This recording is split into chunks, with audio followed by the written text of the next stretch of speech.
Welcome back, denizens of the Omniverse. Today we're going to be checking out the winner of this month's movie poll, and that is, of course, Stand By Me. This is a movie that I've always heard talked with pretty high reverence. I've just never sat down to check it out. I'm not even exactly sure like who's in the cast. The only thing I have in my mind about it in any kind of association, I don't know if I was flipping through channels or if I just saw like a clip at some point, but the only thing when I think of this movie, or at least the title, the only thing that comes to mind is kids on a railroad track. Is that this movie? I think so. That's the only, what it's about, like the overall, like what's the story, all of that, I have absolutely no idea. If you want to see the full-length unedited reaction to this, you can check it out over on Patreon. Over here, you get the same thing for all the other shows and movies that we cover on the channel. You also get to suggest and vote what movies to react to each month. It's just a great way to support the channel, helps do things we do over here. But at the end of the day, I really appreciate it. Enjoy this reaction. To least leave a like, drop a comment, subscribe if you're not already, because it really helps these videos out. Huge shout out to the team over at Prepper for helping me edit down these highlights for you guys here on YouTube. And with that all said out of the way, let's go ahead and hop into Stand By Me. Here we go. I was 12 going on 13 the first time I saw a dead human being. I was living in a small town in Oregon called Castle Rock. Oh! There were only 1,281 people, but to me... That's more people than that lived in my hometown when I was growing up. They made a Castle Rock series, didn't they? Yeah, they did. Mark Bernardin was a lead writer on it. Never watched it. Honestly, I never really heard much about it when it came out. But I know that Castle Rock was a staple locale, like Derry and so on and so forth, Shawshank Prison and stuff like that, as far as like Stephen King How do you know touchstones. Frenchman's been in your backyard? I'm French, okay? Oh, Corey Feldman. 29. 22. Piss up a rope. Piss up a rope. Teddy Duchamp was the craziest guy we hung around with. He didn't have much of a chance in life. One time he held What a Teddy's way ear to a describe a stove and kid. almost Didn't burned have him much off. chance in life. I knock before I pile of shit. Chris Chambers was the leader of our gang and my best friend. He came from a bad family and everyone just knew he'd turn out bad. Not the secret knock. I forget the secret knock. Let me in. Sorry, dim's the rules. Kick him out. Don't let him in. He didn't know the knock. If he can't commit it, he's not committed. I ran all the way home. This was fun. You guys, hold on. It's 8 o'clock. What is it, man? You won't believe this. Sincerely. And yeah, okay. Yep. That's what we would have done. So You guys want to go see a dead body? At the beginning of the school year, he had buried a quart jar of pennies underneath his house. A week later, his mom cleaned out his room and threw away the map. oh, that sucks. He didn't know whether to laugh or cry. That is just a horrible twist of fate. It ain't nothing to us. The kid's dead, so it ain't nothing to him neither. And who gives a shit if they ever find him? I don't. It's that kid they were talking about on the radio. Or Brower, or Flowers, whatever his name is. Wait, did they also find the dead body, or they were okay. Wow, what dickheads, man. 3 days before, he had gone out to pick blueberries. Okay, I was going to say for a second, did they murder him or just found the body and didn't say shit about it? They're gonna wanna know how the hell we got way out on Back Harlow Road. Now they know we don't got no car. It's best we just keep our mouths shut and then they can't touch us. Okay, come on, dude. I grew up in a small town. I'm sure Stephen King's done his research. I'm not here to question, man, all that much about all of this, but I'm just saying, like, I feel like it's just to go wandering up the holler, just up into the woods, off into no man's land is pretty standard fare when you don't have much else to do. I mean, I know I did that all the time as a kid. They make a very valid point, though, that, they did just boost a car. It might be a little sus, but then again, why? I don't know. I feel like you would dissuade a little bit of interest if you were going to the cops. It's one of those things about like keeping them close or whatever, or playing right under the radar. If you're going to report a crime, they're not going to go looking for you through another crime. I mean, maybe they would, but like, I don't know.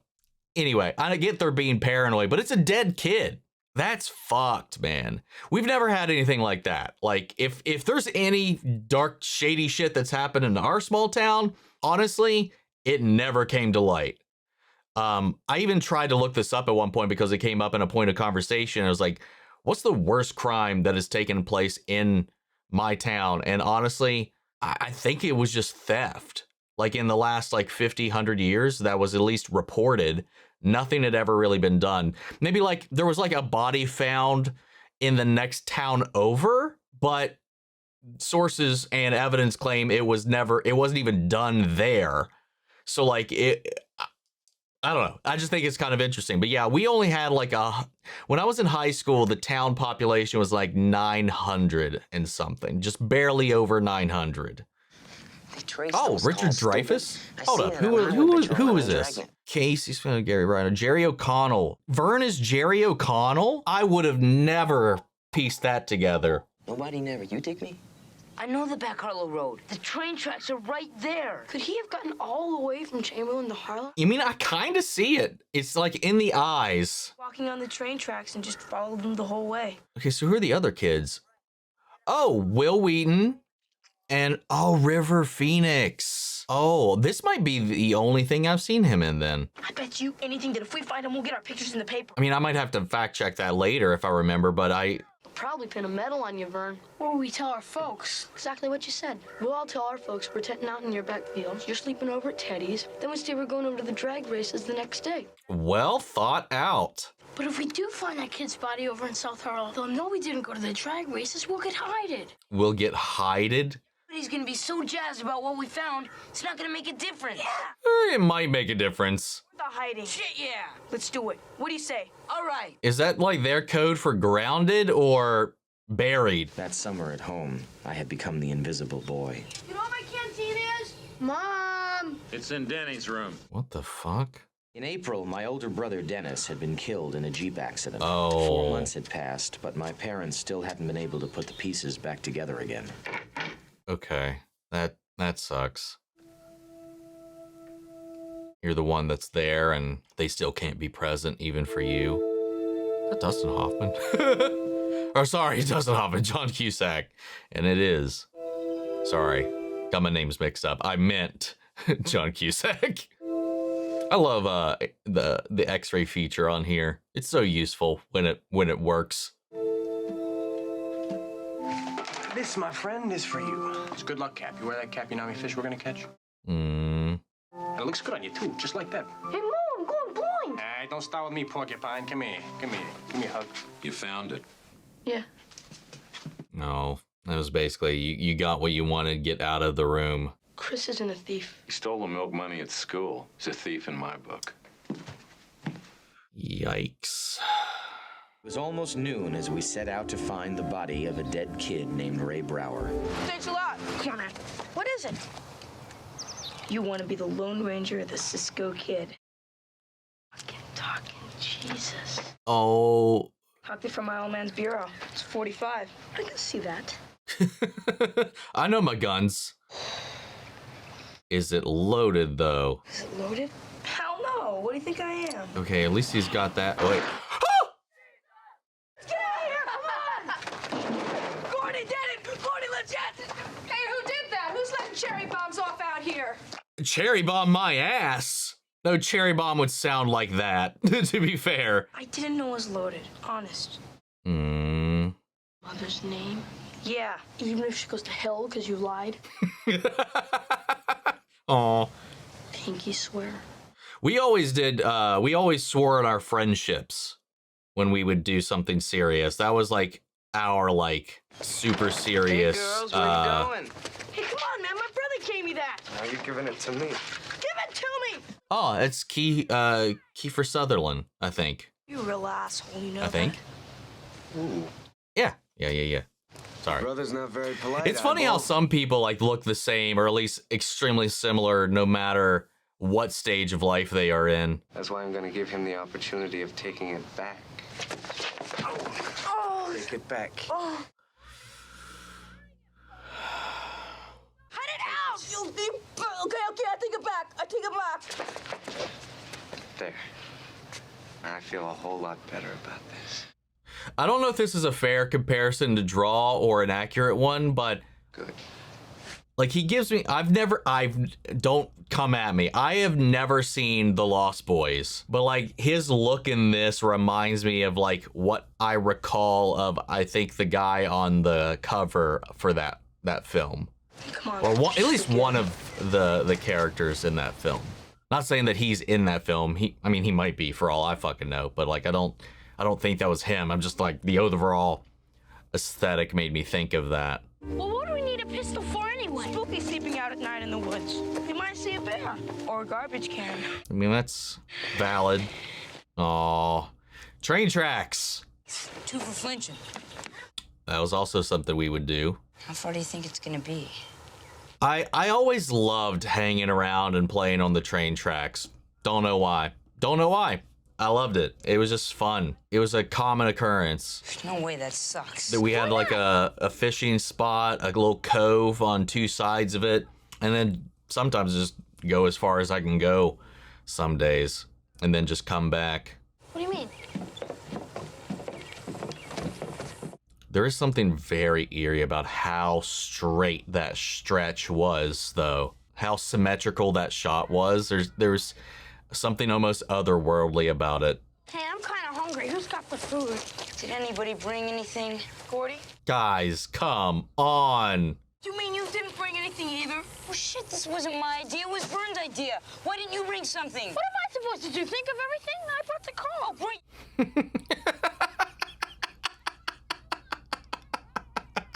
I brought the comb! Yeah, I got $1 too.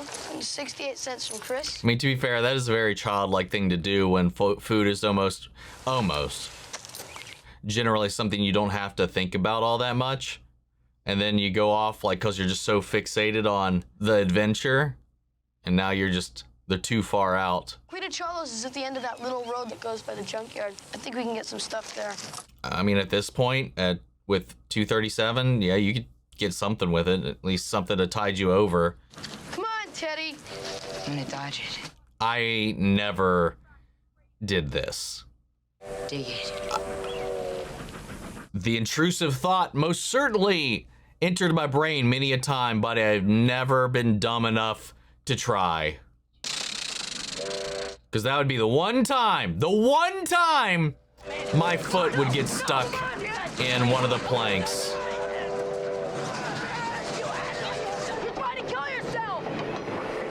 I love how angry he is because how much they actually care. I dodged it. Skin it.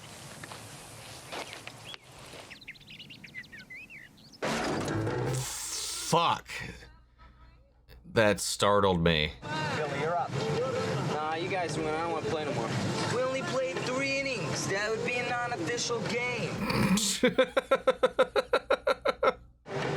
What is it? It's nothing. Are they not gonna say anything about it? Never something I've done. I don't even know if I've known anybody that's done that. It's one of those things I always saw in like movies and shit growing up, but like your never mom's been out participated in that driving one. again. Oh, it's so funny I forgot to laugh. Ding Dong Ditch, however. Milo had trained Chopper not just to 6 specific parts of the human anatomy. Oh God. Chopper, sick balls. I love the way this is being described.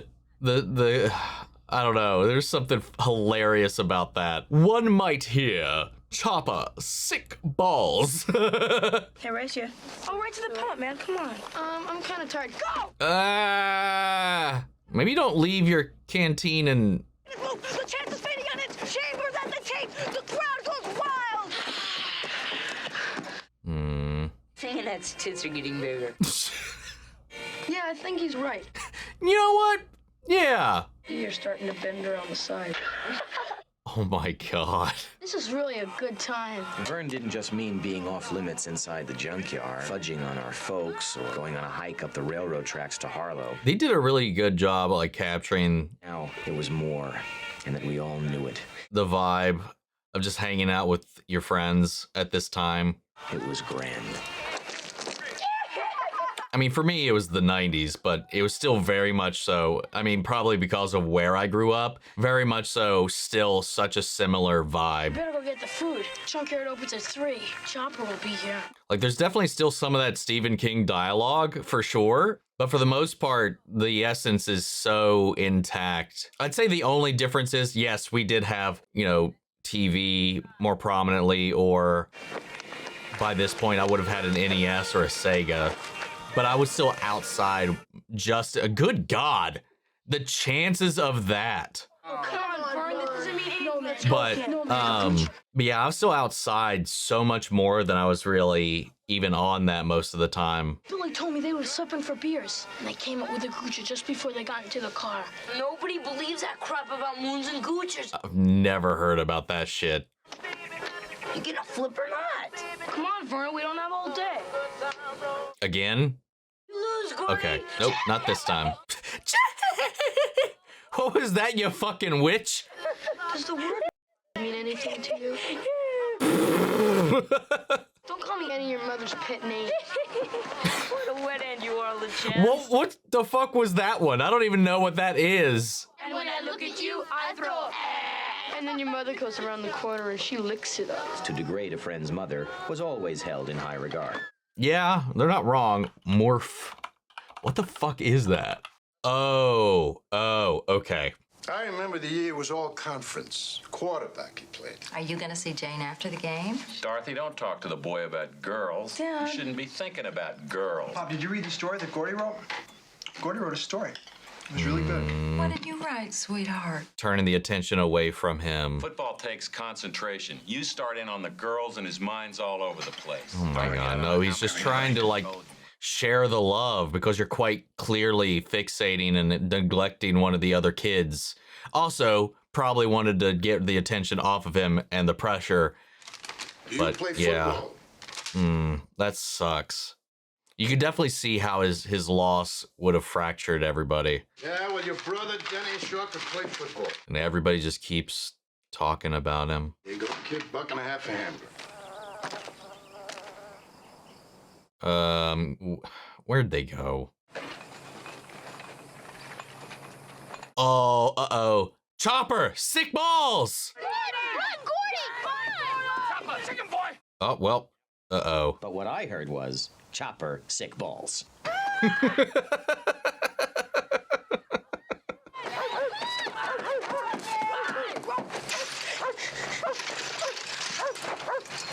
He made it, though. He made it and cleared. Aw, little doggo. It was my first lesson in the vast difference between myth and reality. Aww. Sonny, I'm gonna beat your ass teasing my dog like that. Yeah, like she tried to climb over his fence and get me fat ass. Don't you call me that. I know who you are. Your dad's a loony. My father stormed the beach in Normandy. He's crazier than a shithouse rat. No wonder you're acting the... Oh my God. I'm gonna rip your head off and shut down your neck! What did this turn into? An Xbox Live chat? I know all you guys, and all your fathers are gonna get a call from me, except for the loony up in Tokus. This guy such an asshole to these children. He's taking this so personally. Man, you son of a bitch! You come back here.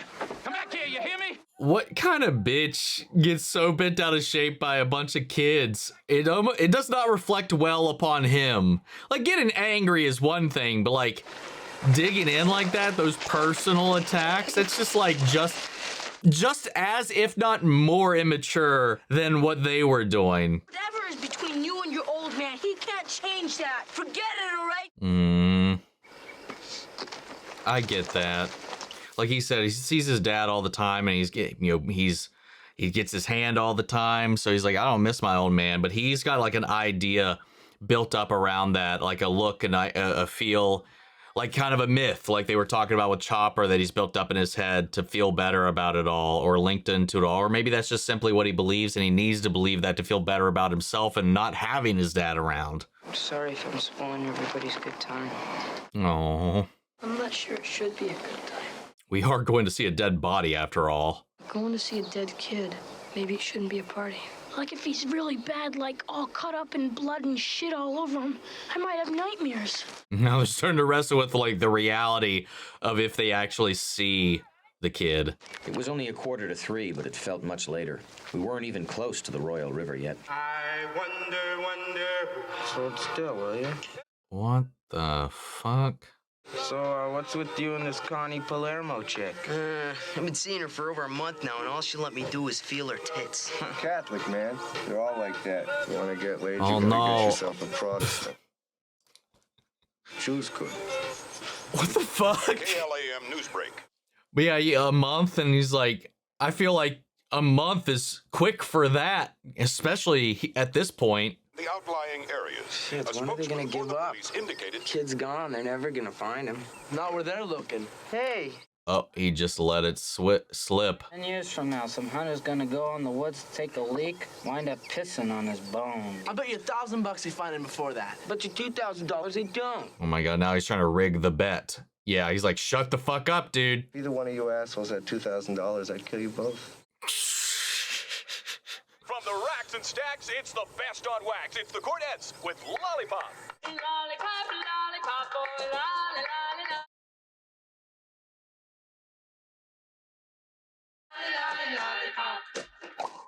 Ba-doom, boom, boom. What am I talking about? It's 59 right now. I don't know why. The movie came out in the 80s. For whatever reason, I thought this was, despite them saying it, somehow I still got it in my head this was taking place in the 80s. And I was like, wait a second, this movie isn't tracking, or this music isn't tracking. Hold up. And then fuck. Wow. Okay. Anyway, still, it all still translates to what I was saying, at least earlier, but I just had the times mixed up. Our next junior won't be split up. What are you talking about? Why would that happen? You're taking your college courses, and me, Teddy, and Vern will all be in the shop courses with the rest of the making ashtrays and birdhouses. Going in with a lot of pussies, forget it. Well, then you're an asshole. What's asshole about wanting to be with your friends? It's asshole if your friends drag you down. Yeah, aw. Look at that, man. God, his dad's talking so much shit about these kids because of the reputation they have, because of the homes they're from, which is, I mean, I had that too with at certain points with some of the kids I hung out with and whatnot around certain points. But like, he's like actually like thinking about his friend. He's like, no, we can't drag you down. Like you're smart, dude.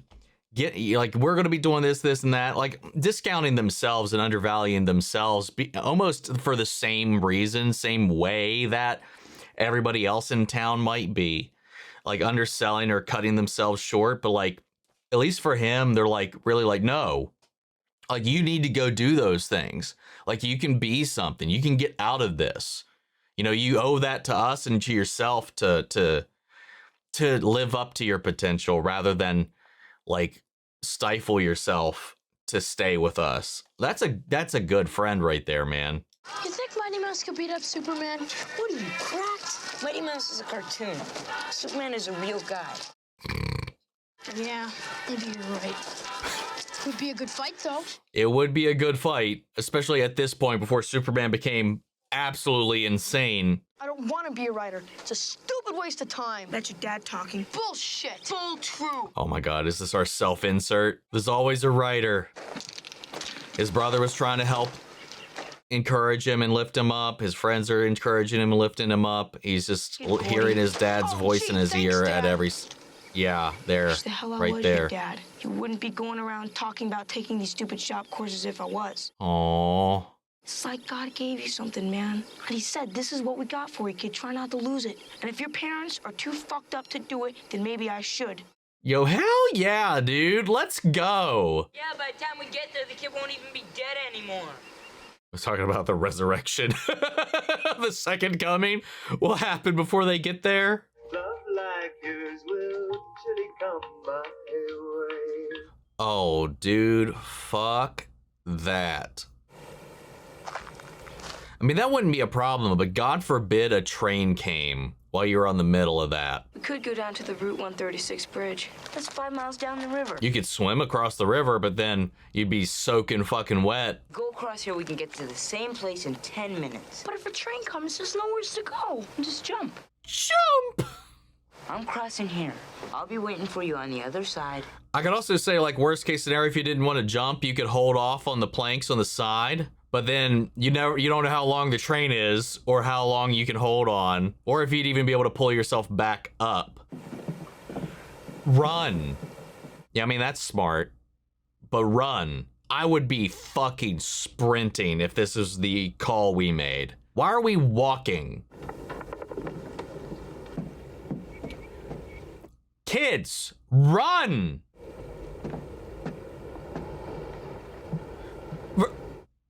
What are you doing? Uh-oh. Bye, comb.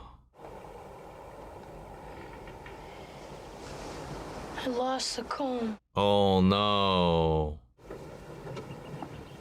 There most certainly is going to be a train coming. Yo, that is a gorgeous setting right there, man.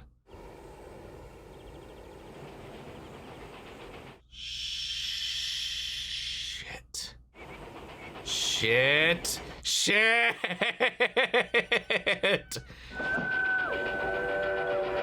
Game off Tarkin. Oh, that's some good compositing for the time. Okay, it's a tiny train at least. At least the train's not going terribly fast. Yeah, 1 foot misplaced in these. I know they're not planks. I don't know why I keep saying planks, but like posts. You're done.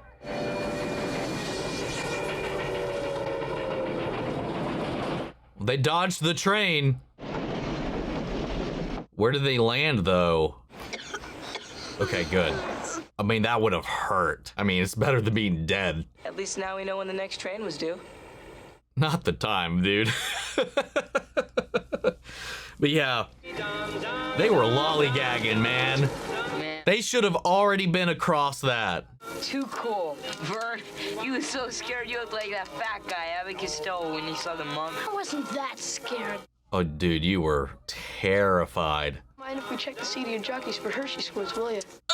Vern, you better turn yours over. This is the way I like to do it. Aw, man, you got any more, Gordy? It fell in again. That would have been hilarious if it did. I'll tell you, I've never smoked a cigarette in my life. Nothing Hell, like a smoke I've after told a this meal. before. I never even. Yeah. I've sipped alcohol prematurely a time or two with my parents most of the time. I mean, actually, exclusively, but I never actually voluntarily drank with the intent to drink or anything like that until I was 28. Not one of your horror stories, okay? Well, the one I've been thinking about's kind of different. Main guy of the story is this fat kid that nobody likes named Davy Hogan. Like Charlie Hogan's brother, if he had one. If I had one! Well, this kid, he's our age, but he's fat. But, it's not his fault. It's his glands. Oh, yeah, my cousin's like that. She weighs over 300 pounds. I don't know about any high boy gland, but what a blimp. This one time... Let him tell the Shut up, story. Vern. Instead of calling him Davy, they call him Lardass. But one day he gets an idea. The greatest revenge idea. The next contestant in the great Tri-County Pie Eat, Oh, we have a full-on cutaway here. young Master David Hogan. Boy, are you fat. Don't pay any attention to those fools, Lardass. What the? Everyone's an asshole. Oh my god.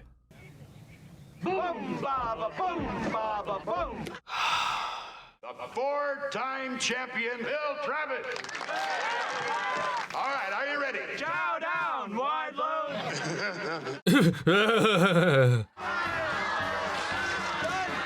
Were you? This no hands. I've never seen. Do you just have to eat the filling? Principal John Wigan.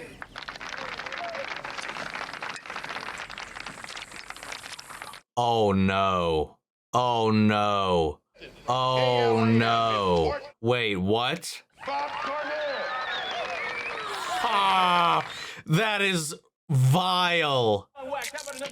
Lardass began to imagine that he wasn't eating pies. He pretended he was eating cow flops. A sound started to build in Lardass' stomach. All right, it's gonna come. Before Bill Travis knew it, he was covered with 5 pies worth of views. Oh my God. Boss man Bob Cormier took one look at Bill Travis and barfed on Principal Wigan. Mayor Grundy barfed on his wife's tits. Wait, why did he have pie in his vomit? And Lardass' plan really started to work. The Donnelly twins barfed on each other.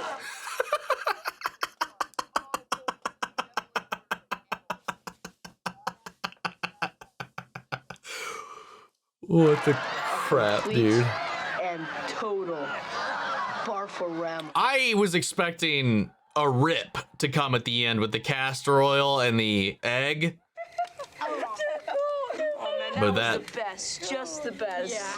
is insane. That ending sucks. Why don't you make it so that Lardass goes home and he shoots his father and he runs away and he joins the Texas Rangers? How about that? I like the ending, but there's one thing I didn't understand. Did Lardass have to pay to get in the contest? They just let him in. Oh, great. Hey, Bruno, where's the radio? Let's see if we can get There's some always a critic in the group. sound. Mickey's a mouse, Donald's a duck, Pluto's a dog. Pluto's a... Yes. It's Goofy. Sorry, there we go. Those are the real questions. Pez. Cherry flavored Pez. No question about it. Dude, Pez was the shit back in the day. He's definitely a dog. He's a goof. I knew the $64,000 question was fixed. There's no way anybody could know that much about opera. He wears a hat and drives a car. Wagon Train's a really cool show. Did you ever notice that they never get anywhere? They just keep wagon training. That's weird. What the hell is Goofy?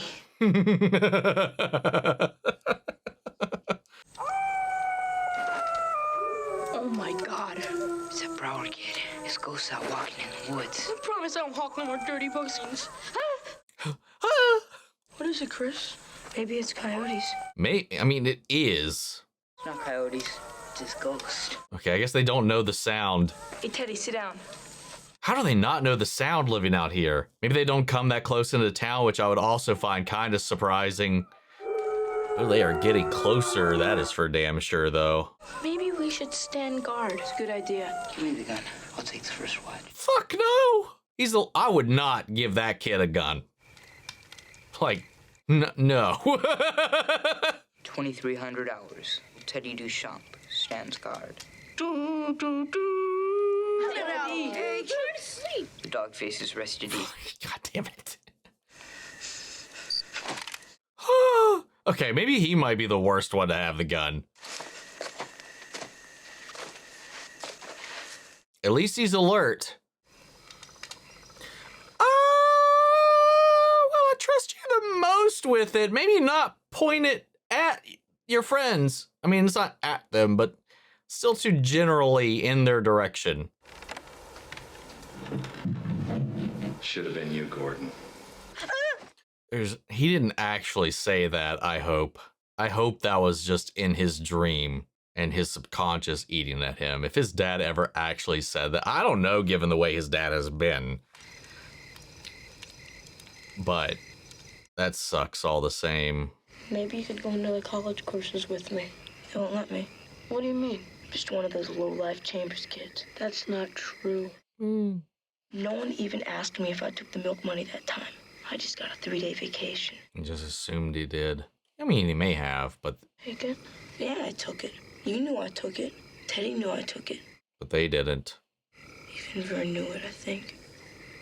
Just playing into what everybody expects of him. And maybe I took it to old lady Simons and told her, and the money was all there. But I still got a 3-day vacation because it never showed up. Oh, wow.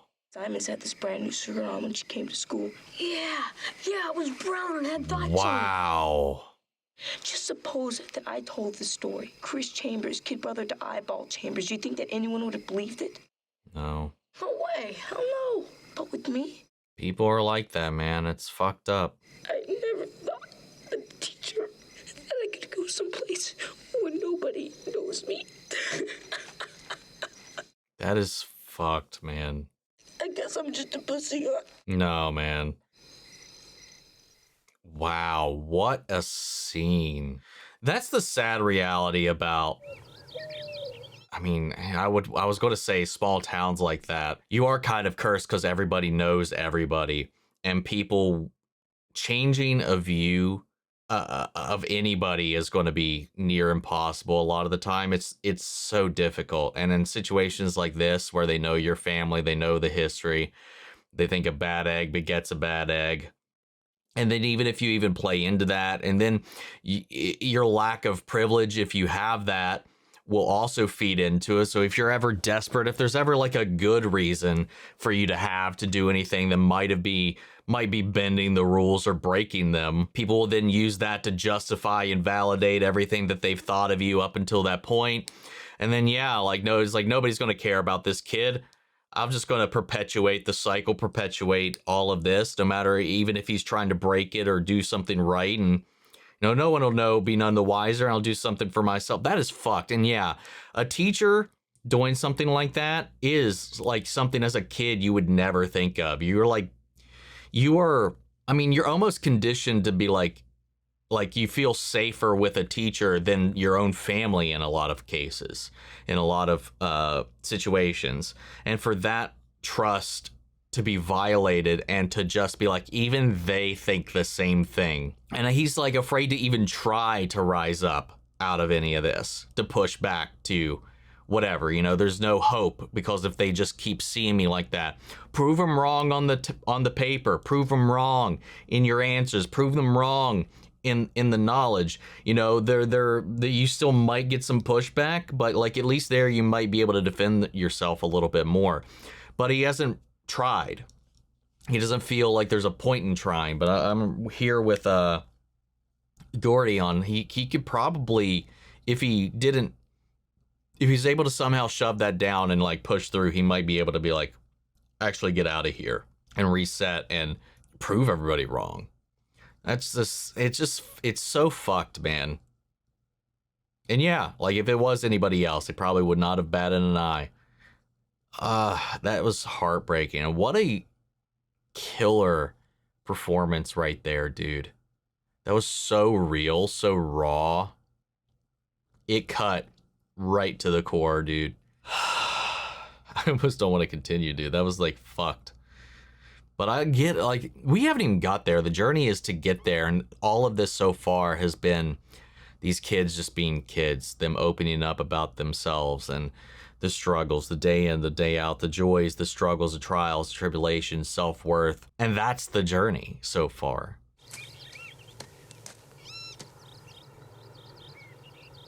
I swear if I hear a gunshot. Okay, the gun's right there, but doesn't mean there's not like a hunter out there somewhere. Oh, shit. The train. Trying to tell them about the deer, but I didn't. That was the one thing I kept to myself. Spoken or written of it until just now. Aww. Have a little something all to your own. For me, the idea of seeing that kid's dead body was starting to become an obsession. So I want to go back to my previous point about the guys just straying all the way out here. If this is a multi-day trek, yeah, would be a little weird, actually, now in hindsight. Cut across this field right here. We'll be there in an hour. 40? Yeah. Take no prisoners! Hey, you guys, it's a lot safer if we, Is it, though? You don't know what's in those woods. Hey, you guys, wait up for me. Get those dog faces. Yeah, I'd cut through the woods. Fuck that. Ace, I gotta tell you something, but you gotta swear on your mother's good name that you won't tell anybody. Got it, pal. You know that Brown kid? Oh, they're each coming clean to somebody else. Billy and Charlie had managed to keep their enormous secret for about 36 hours. By noon, Ace and Eyeball had told their secret to everybody in the gang. Secret's my ass. Maybe me and Charlie shouldn't go. I don't see your problem. We're just here to take a couple steelhead out of the river. Come on, man. We're gonna be famous. How is this going to intersect with the kids going up there? I hate this shortcut. I hate this shortcut. Flinched! Wait, what the fuck? Two for flinching. What a dick. He's like, what? Well, that poses a little bit of a problem. We'll use you as a raft. Very funny. Hey, you know, it's not that deep. You can walk across. I was just about to say, it can change. I suppose this is fun for you. But this is... This is my age. I'm in the prime of my youth. Yeah, but you're gonna be stupid for the rest of your life. And there's something on your neck. Yeah, right. I'm not falling for that one a chance. Leech, maybe. Leech. I've never, and thank God, I would. I've had many ticks. Oh! I thank God I've never experienced leeches. Fuck that, dude. Oh God. Oh no. Oh God. Please fuck off. There better not be. Oh shit, Chris. Oh no. Oh shit, man.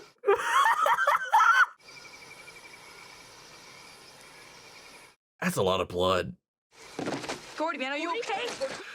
Valid reaction, I think. Maybe he's dead. It's cool, you guys. Just fainted. 40? Gotta check the back end too, though. God forbid, something might be up in there too. Maybe we should take Gordy back. Now you're turning pussy too. Had a leech hanging from his balls. He fainted. I think Chris is right. Let's go back. To be fair, we're so close. Come on, you guys. Break it up. Break it up. Stop it! I'm not going back. Yeah.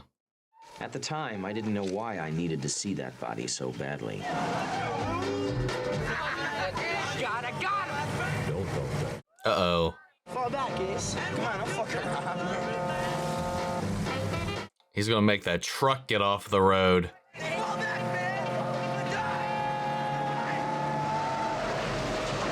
Wow. Cock knocker. Someone say cock knocker. Mark Hamill hiding in the shadows somewhere. Teddy? Yeah? Is this the back Harlow Road? Yeah.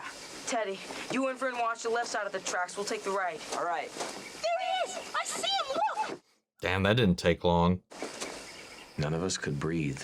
Somewhere under those bushes was the rest of Ray Brower. The kid wasn't sick. The kid was dead.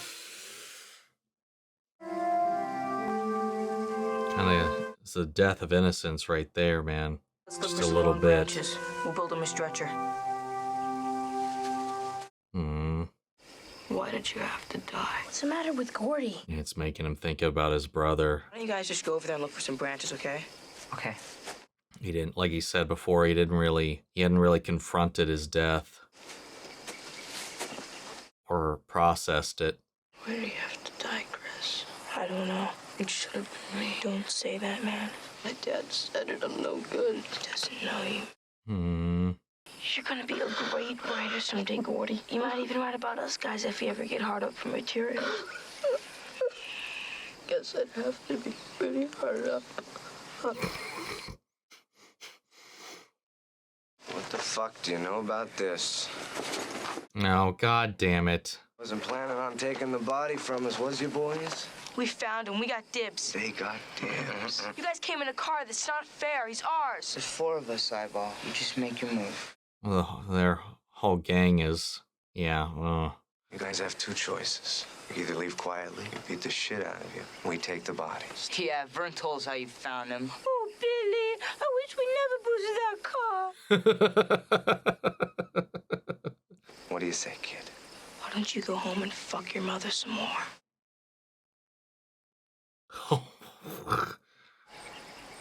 You're dead. We got more than bringing a knife to a gunfight. You're gonna have to kill me, Ace. No problem. Okay, I was like, holy shit. I was so afraid he had the gun, and in self-defense, he did that. But again, the horror of the situation would come from the fact that his reputation would supersede whatever their story was. Hell, he could have ended up being blamed for the kid as well by the end of it. I don't know. I was so afraid Chambers pulled the trigger there as he was coming with the knife, because after everything, it could have just wound him up, fulfilling or validating everybody else's predisposed beliefs about him. Thankfully, that didn't happen. But my God, when that shot went off, did my heart sink into my stomach for a second, dude. Don't move, Ace. I'll kill you, I swear to God. You must have at least some of your brother's good sense. Probably not a smart move to say shit like that right now. Suck my fat one, you cheap dime store hood. What are you gonna do, shoot us all? Just you. You're the one in charge, so all he has to do is sway you. And your goons will follow. We're gonna get you for this. Maybe you will and maybe you won't. Oh, we will. There we go. Suck my fat one? Whoever told you had a fat one a chance? I like that they defended the kid, and in essence, it's more so about that than any kind of credit. Gonna take him. No. Yeah. But we came all this way. I do think they should tell where the body is rather than take him out of there. Chris, give me a hand. Ray Brower's body was found, but neither our gang nor their gang got the credit. There you go. And we decided that an anonymous phone call was the best thing to do. That's beautiful. We headed home, and although many thoughts raced through our minds, we barely spoke. We walked through the night and made it back to Castle Rock a little past 5 o'clock on Sunday morning. We'd only been gone 2 days, but somehow the town seemed different. Was the town different, though, or were you different? Smaller because you guys grew up a little bit on this trek, maybe? See you in school. Yeah. See you in junior high. Penny. So rebuilding your collection. Well, guys, I better get home before my mom puts me on 10 most wanted list. Hey, Chris? No hard feelings, okay? No way, man. Gun will travel is a part of a man. As time went on, we saw less and less of Teddy and Vern, until eventually they became just 2 more faces in the halls. Aw, yeah. I heard that Vern got married out of high school, had 4 kids. Teddy tried several times to get into the army, but his eyes and his ear kept him out. Last I'd heard, he'd spent some time in jail. Oof. I'm never gonna get out of this town now, my Gory. You can do anything you want, man. Give me some skin. I'll see ya. Chris did get out. He enrolled in the college courses with me. Hell yeah! He went on to college and eventually became a lawyer. Last week, he entered a fast food restaurant. 2 men got into an argument. One of them pulled a knife. He was stabbed in the throat. He died almost instantly. Dad, can we go now? You ready? And he became a writer. Okay, I'll be right there. You said that a half hour ago. Yeah, my dad's weird. He gets like that when he's writing. Oh, it's making him think back on it.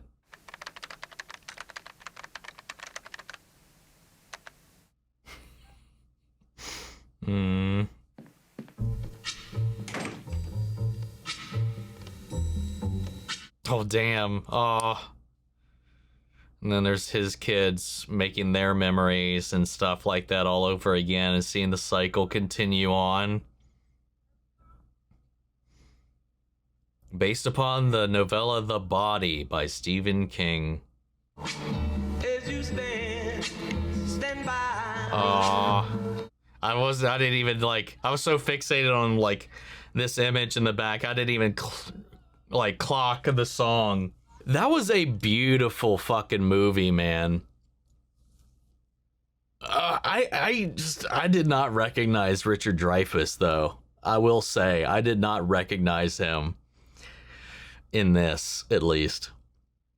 I mean, we only saw him in the bookends, but still, what a great fucking movie. It's just such a, one, it's a time capsule, but it's also just like a, I mean, I can't say what the child experience is this day and age, but I can tell you that there's so much, despite being born in the late 80s and most of my child years that link up with this were during the 90s, early 2000s. A lot of this growing up in semi-rural West Virginia, there was so many parallels that I had with this. Like I mentioned earlier on, like, yeah, there was a couple of like conveniences and privileges and, you know, necessities that came about just through the nature of time and whatnot. You know, they were talking about the Mickey Mouse Club. You know, we had our daytime cartoons and stuff like that. Like I mentioned, Sega and all that kind of stuff. But I was just outside just as much, if not more, if I had the chance. You know, we lived up in the holler when I was growing up. And like I mentioned, our small town was like 900 people max. And, you know, it's very much so it was very similar in a lot of ways. We had our little holes. We had our little like places off in the woods we would go up and off and around the tracks, and you know, the little like groves, the little like offshoots, the ponds and whatnot, the cove I mentioned as well, the little inlet where I would fish at some point that was off you had to kind of take the tracks to even get to it, you know. And there's just so much of that, you know, that I just connected with so deeply. But this movie is just kind of like a romanticized remembrance. It very much so. I mean, it's a recounting. It's a literal walk down memory lane to a simpler time, an earlier time, maybe a more innocent time in one's life, where there's so many possibilities that lie before you. You know, thinking back about the friends you had and just the nature of just what that time was like, hanging out with everybody, you know. And equally so, like you said here towards the end, you know, you never really have quite the same friends as you do later on in years as you did when you were 12. And that's very true. The same kids that I hung out with, some of them I'm still in contact with, some of them maybe not so much, and that's kind of indicative of life. Though, like in high school, the friends I made there, I still am pretty much in constant and annual contact with. But like if we're going back to this point, you know, like elementary, early junior high, like they said as well, you know, that was like a very strong transitionary period. And that's something they called out here, because even with Vern and God, why am I blanking on the other kid's name right now? Teddy. You know, they went back to school. The summer was done, and like he said, eventually they just became other faces that they passed in the hallway. They heard tell of certain things that they got into. I do love that Chris was able to, with the encouragement, with that connection, with that support from Gordy, was able to rise above and become, you know, get himself out of here, get himself out of this town, out from under this expectation and reputation that's been thrust upon him his entire life. He was finally able to, rather than feed into that, you know, break out of it. Then obviously the eventuality of what happened later in life. The thing is, he did break out, and that what happened like 10 odd years later, after they graduate or whatever. I don't know exactly the time frame, but like as an adult, after he had become a lawyer, went to college and done all those things, very much so like he has always done, he tried to intervene in a hostile situation and lost his life. And that's just, again, it's just like so much of this movie is just like, that's life. Like that could almost be the tagline of this movie, is that's life. And it's just so fleeting, you know, especially with what they were dealing with in the film with Gordy and the loss of his brother, who obviously was the older child and the one that the father was more interested in. That's also something I kind of can connect with a little bit, like so much so, like, I mean, I'm the older sibling in my family, but there was always that pressure because I was an artistic kid. I was always drawing, I was always sketching, painting, all that kind of stuff. But like, my dad was always kind of like, oh, well, sports, or, you know, if you're going to draw, maybe you should do planning, plotting, or architecture, just something practical. Never what I actually wanted to do with any of it. So it was always kind of that. And, you know, his brother was the star football guy. Everybody in the town was like, yeah. And that's indicative. Like, that's what happens in these towns or whatever. That's people think that's the way out because it's a little more socially acceptable in a lot of ways. And so they lock in on that.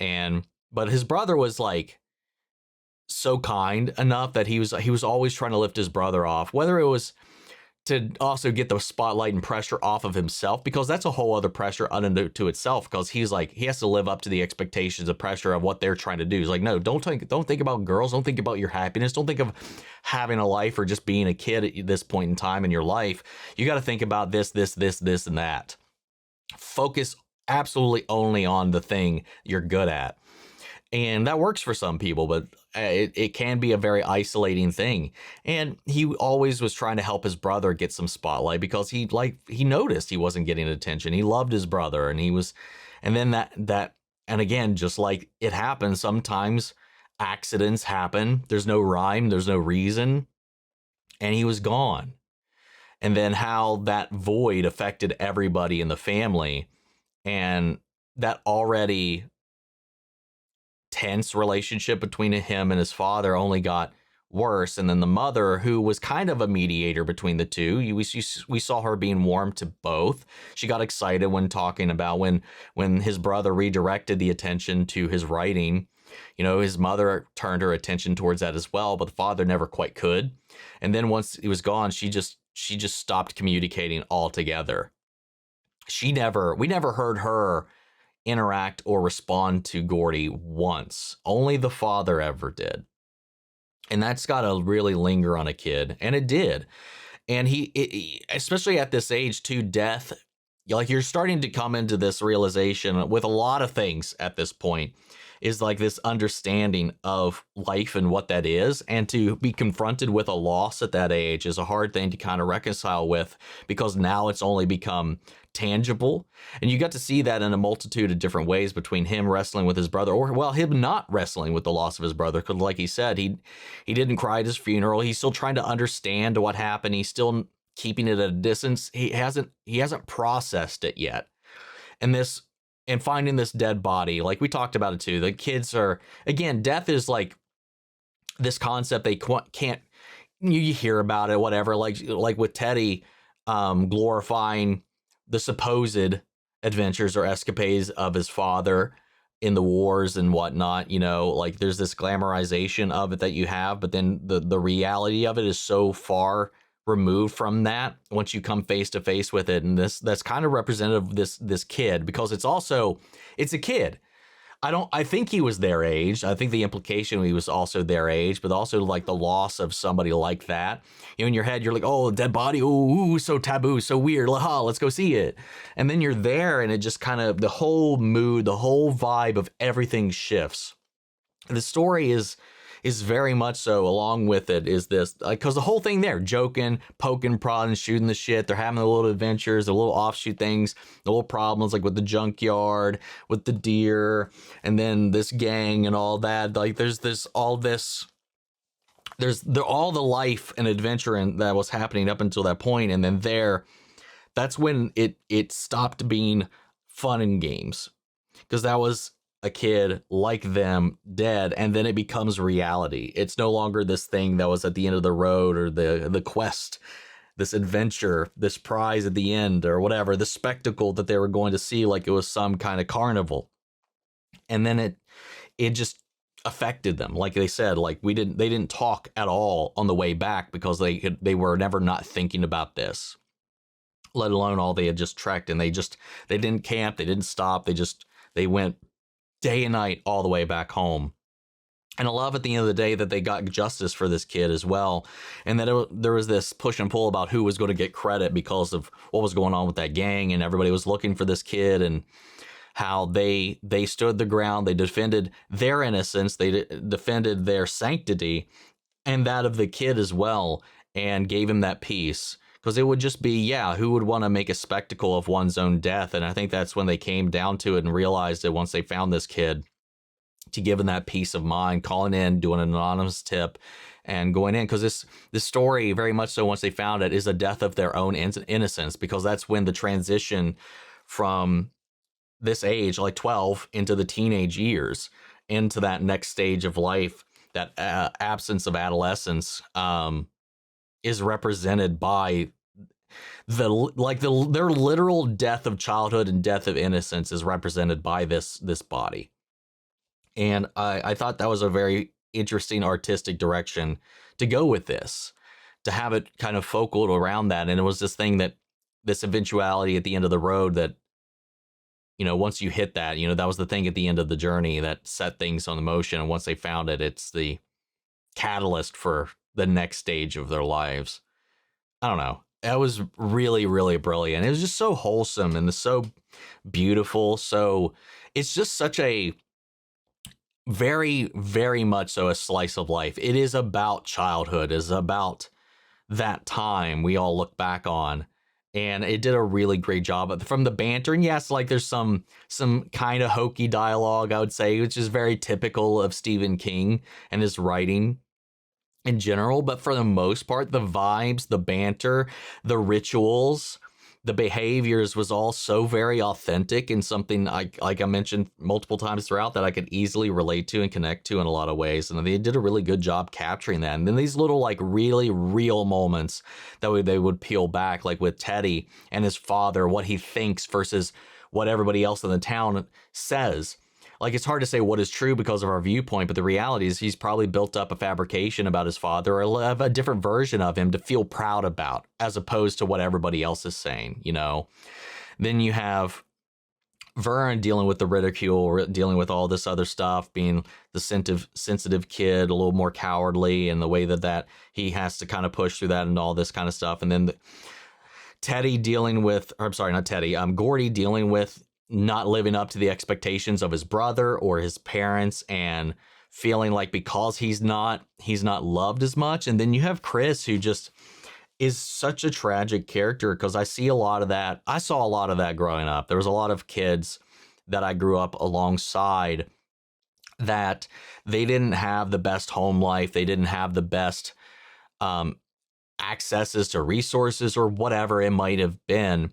And, you know, they, because of that, either for attention or just because in order to get anything that they would need to get by or anything like that, whether it be entertainment or, you know, anything viable like food or whatever resources, would have to take other means to get it. And then because of that lack of support, found themselves feeding into a lot of the very same things. And I don't know many that made it out in the way that Chris did. A lot of them just kind of, well, they were stuck there, man. It's sad. It's heartbreaking. And you don't think about that when you're a kid, and you're just like, oh, that's just the bully. That's just that guy. He's just always getting into trouble. He's just causing a commotion. He's doing these things. He's taking lunch money. He's doing drugs. He's off there smoking in the back. And you don't really think about the flip side of that until later, because like a lot of it, and then I don't know, man. God forbid anything like what happened to him happened with anybody. I would like to think a lot of our teachers growing up did the best they could, and I know a lot of them did. But I God forbid something happened with like Chris, where that was just preyed upon like that. I mean, I wouldn't know. You know, if anything ever happened like that, I never heard about it. But like, that's just heartbreaking, man, that an adult would abuse this child in that way. And an adult that was I mean, to be fair, his parents, his family is also that should be taking that responsibility as well. Here I am as like an authority figure, a person of, you know, that you look up to as a kid is taking advantage of you.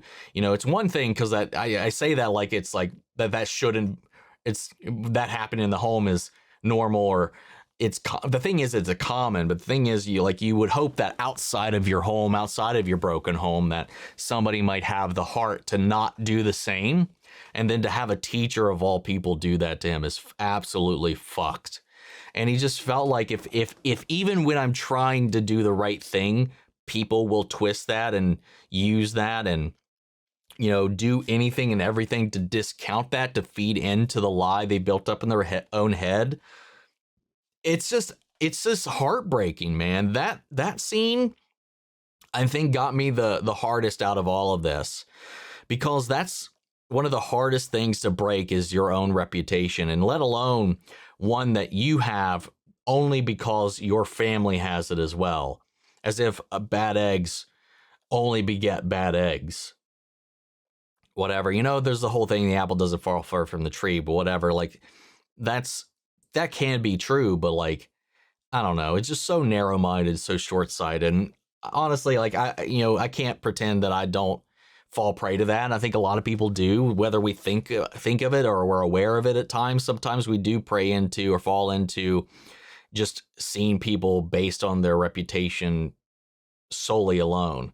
And sometimes we never allowed them to grow past that or expect them to be able to grow more into more than that. I don't know. It's just a very complex, layered, thoughtful mirror into that, because we get to see the other side of that, you know, because he was tempted to just, oh, well, this is what they think of me. If there's no point, then I guess that's all that I can do. But thankfully, Gordy didn't allow him to fall into those trappings. I don't know. It's just a beautiful, beautiful fucking story, man. This is one of those things where, like with the Green Mile, like it's just such an emotional touchstone, and it's so antithetical of what you really think about when you think of Stephen King, because you think about The Shining, you think about It, you think about all the spooky, scary stuff all the damn time. A lot of the time, like, it's just like there's some very grounded, down-to-earth stories that he's written, and it's just, I think it's easy to forget that sometimes. And like, because this, like, if I had not known this was a Stephen King story going into it, having watched it, I would have never put the two together, you know, or found them to be connected in any kind of way.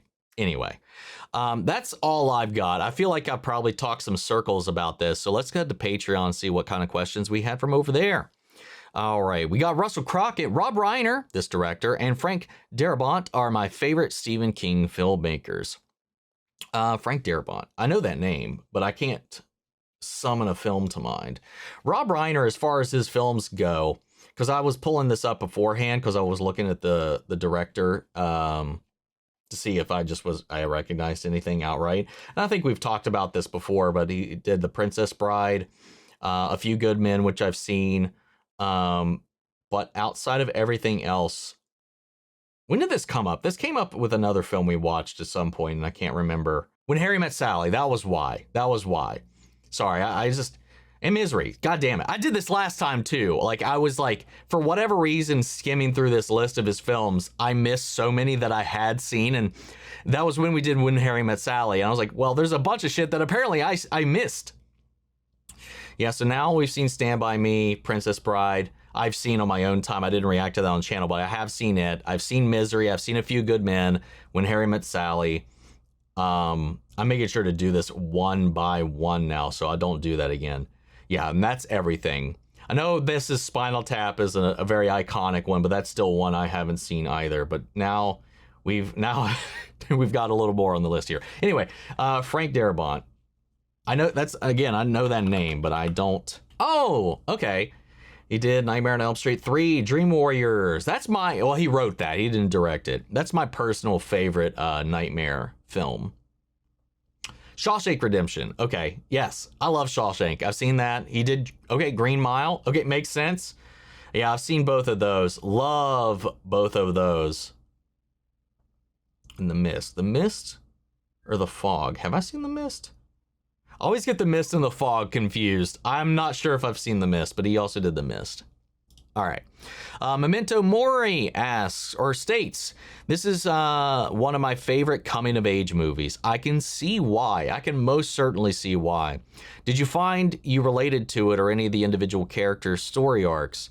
If not, is there any coming of age movie you find yourself identifying with?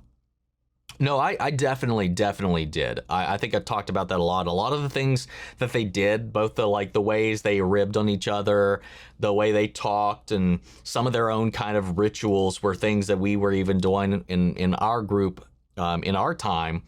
And I think as far as like characters I connected with the most, it would have to be Gordy. I think, like, from his standpoint, like I've not lost a brother or anything like that. But like what he dealt with his dad and with his interests versus what everybody else's interests for him are, I connected with that a lot. Yeah, there's a lot that I connected with. As far as like my own coming of age story films, I don't know that I, like, especially growing up, I don't know that there was a lot that I really kind of took in that specific type of story. I think one of the reasons why this didn't catch me, like, when I was growing up, is because I was always like, oh, what's the adventure? What's the fantasy? What's the comedy? What's the animation? What's the stuff? It never really kind of leaned into that idea of this. I mean, I'm sure there's probably an animated movie that might come to mind, like Land Before Time, kind of, because like there's like similar death of innocence that comes with that. With, well, I don't want to go into spoilers, but there is a death pretty early on in the movie that definitely sets a lot of that story into motion. But I'm sure there's a bunch of other ones that come to mind, but right now, but every time I put it on the spot, like, I always draw a blank. VV, fun fact, Kiefer Sutherland was only about 4 years older than the main actors, but they all felt he had a more mature presence, and Jerry O'Connell said he was so scared and in awe of Kiefer, he thought he was like a 40-year-old.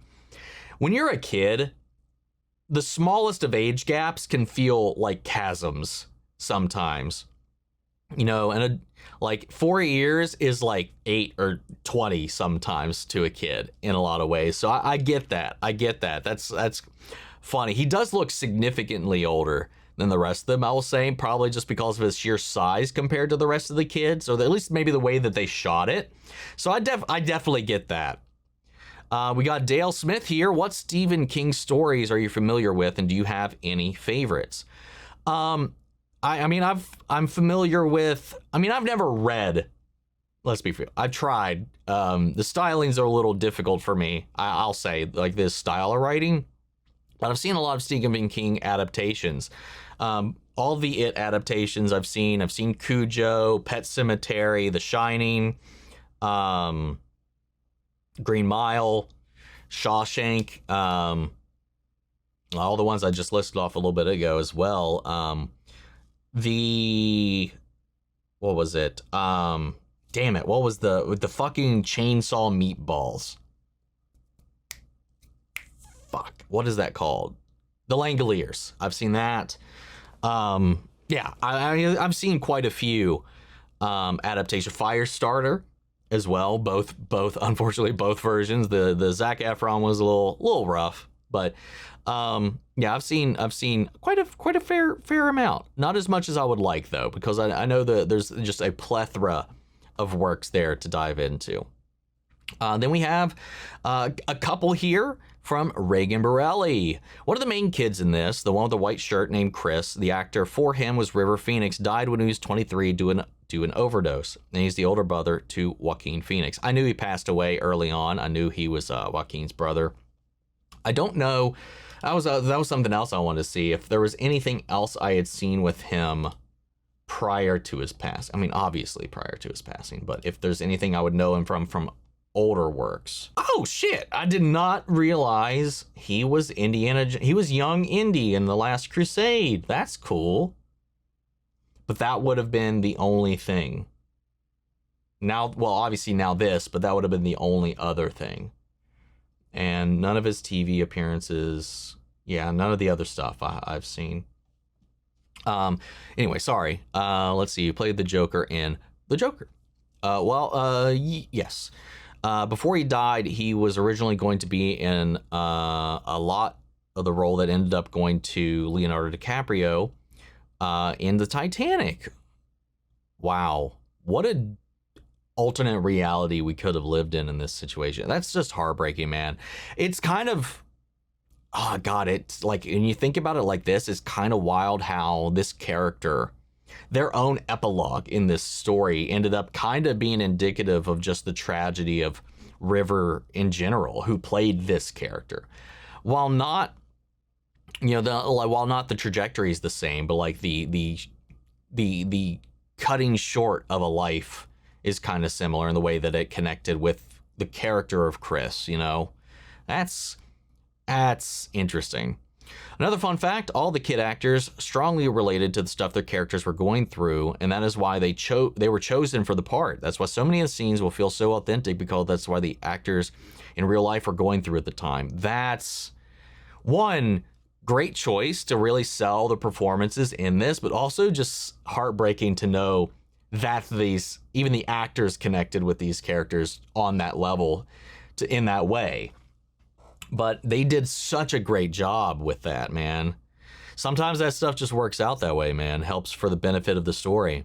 And then finally here, it's an adaptation to the book The Body by Stephen King. The reason it is called Stand By Me is because the director saw River Phoenix, R.I.P., and one of the kids who played one of the bullies playing Stand By Me on the guitar, so they named it Stand By Me. Interesting, because it also is just like I think it's also indicative of just one of the lyrics of the song, I think, befit the story as well, and just the concept as well. It's that friendship about standing by somebody else, you know, especially Chris and Gordy. How had Chris not had anybody to stand by him and support him, you know, he would have not been able to make it out of this town, let alone make it above and beyond and out of the constraints and chains and confines of the reputation and expectations forced upon him as a kid. That's such a great choice by that too. And also that just made me think about it too, and the way that Gordy's brother was that for him. He was trying to be there to help him, prop him up, and help him with these things. While he lost his brother, he became that same figure for Chris. And sometimes, you know, it's nice to have somebody like an authority figure, an older figure, like somebody to look up to be that, but also for somebody to step up into that role as a peer. It doesn't happen that often, and I think it's extremely important when that does. When you have somebody that's a peer, that's a friend, that believes in you just as much as you think like a parent should. Sometimes that can be, one, extremely beneficial, but sometimes even more effective, more powerful than coming from like an adult or an age figure or something like that. Anyway, beautiful fucking movie, man. That's all I got. I'm curious what you guys think, how you guys felt. What are your shared experiences, your connections with this? Does this emulate your childhood? If you are of later years even than myself, did you find anything to connect with in this as well? I would love to know. But that's all I got, guys. I'm going to leave it there and pass it off to you. Sound out the comments. Let me know your thoughts down below. We'll carry on the conversation after the video. Hope you enjoyed the reaction. If it did, leave a like, drop a comment, subscribe if you're not already. Remember, if you want to see the full-length reaction, as always, or if you want to vote on future movies, you can do all that over on Patreon. And speaking of before you go, I want to shout out Angela Blur, Adriel Madeley, Lila Chan-san, and Kiana Chanel. Thank you guys so much for becoming saviors here on the channel, helping sponsor and support the rescues that I'm going to take care of here at the office. You guys have been a tremendous help with all of that. Before we go, I want to give a huge special thank you to all of our channel legends. Thank you guys so much for all of your additional support. You and the patrons allow us to do all of the stuff that we're doing here on the channel as of late. You guys make so much of that possible. And as always, I want to thank you guys here on YouTube, because without y'all, we wouldn't even be here. But that's it for this video, guys, and I'll see you guys in the next one. Take care, everybody.